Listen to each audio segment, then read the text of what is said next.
भीषण परमाणु हमले, सुनामी और भूकंप जैसी आपदाओं को भी मात देकर उठ खड़े होने वाले जापान ने एक बार फिर से दुनिया को हैरान कर दिया है। जापान में मंगलवार को एक विमान में लैंडिंग के वक्त भीषण आग लग गई और विमान में 379 लोग सवार थे। करिश्मे वाली बात यह है कि भीषण आग के बाद भी सभी 379 लोगों को सुरक्षित बचा लिया गया। इनमें 367 यात्री थे और 12 क्रू मेंबर्स थे। टोक्यो के हेनेडा एयरपोर्ट पर लैंडिंग से ठीक पहले जापान एयरलाइंस का विमान एक कोस्ट गार्ड प्लेन से टकरा गया था। इस टक्कर के बाद भीषण आग लग गई और देखते ही देखते प्लेन जलकर राख हो गया।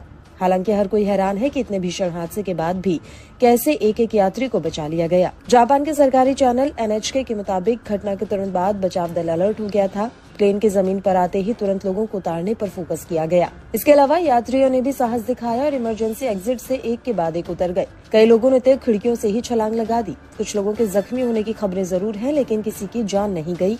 ये किसी करिश्मे से कम नहीं है। गनीमत ये रही कि हादसे के तुरंत बाद बचाव दल एक्टिव हुआ और आग बुझाने के लिए दमकल की 70 गाड़ियां पहुंची। प्लेन तो पूरी तरह से जलकर खाक हो गया, लेकिन सभी यात्री सेफ निकल गए। बता दें कि दशकों से जापान में कोई बड़ा विमान हादसा नहीं हुआ है। आखिरी बार 1885 में टोक्यो से ओसाका जा रहा जापान एयरलाइंस का विमान क्रैश हो गया था। इसमें 520 यात्री और क्रू मेंबर मारे गए थे। किसी एक विमान हादसे में मरने वालों की ये सबसे बड़ी संख्या थी। बता दें कि साल 2024 के दूसरे दिन ही जापान को ये एक नई आपदा झेलनी पड़ी। जापान में साल के पहले दिन रिक्टर स्केल पर 7.5 की तीव्रता का भीषण भूकंप आया और इसमें अब तक 48 लोगों की मौत हो चुकी है। भूकंप के बाद जापान में सुनामी का भी अलर्ट जारी किया गया है। सोमवार को ही भूकंप के बाद सुनामी की लहरें उठती देखी गई थी। बता दें कि 2004 में भी जापान को सुनामी का भीषण कहर झेलना पड़ा था, लेकिन जीवटता के लिए मशहूर ये देश फिर से उठ खड़ा हुआ। उस आपदा में एक ही दिन में 2.5 लाख लोग मारे गए थे और करीब 30 लाख लोगों को बेघर होना पड़ा था।